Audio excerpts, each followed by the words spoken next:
আজকে আমি এই প্রভুজি কোম্পানিটার লাচ্ছা ট্রাই করে দেখব কেমন লাগছে খেতে, আর তোমাদেরকেও জানাবো।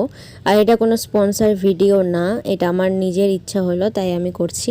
খুব সুন্দর একটা বক্সের মধ্যে সাজিয়ে দিয়েছে, আর যেখানে 3টে কৌটো আছে, দুটোর মধ্যে হানি আছে আর একটার মধ্যে এলাচের গুঁড়ো আছে, আর প্রচুর পরিমাণে ড্রাই ফ্রুটসও দিয়েছে। আর যে কাজুগুলো দেখছো সেগুলো কালার করা, তার কারণ হচ্ছে ওটার মধ্যে কেশরে ভিজানো আর কি কাজু আছে, কেশর অনেক পরিমাণে দেওয়া আছে। হালকা গরম দুধ নিয়েছি, সেটার মধ্যে 2টো লাচ্ছা দিয়ে দিলাম, কিছুটা ড্রাই ফ্রুটসও দিয়ে দিলাম, আর সামান্য একটু এলাচের গুঁড়ো আর কিছুটা পরিমাণে হানি দিয়ে দিচ্ছি। হানি ছাড়াও আমি 1.5 চামচ পরিমাণে চিনিও দিয়েছিলাম। এরপর এটাকে ঢেকে রেখে দেবো। তারপর 15 থেকে 20 মিনিট পর যখন সার্ভ করে নেব তখন অনেকটাই গাঢ় হয়ে আসবে। আর এটার মধ্যে অনেক পরিমাণে ঘি আছে। খেতে বেশ ভালোই, কিন্তু আমার বেশি সামাইটাই ভালো লাগে। তোমাদের কোনটা ভালো লাগে কমেন্টে জানাও।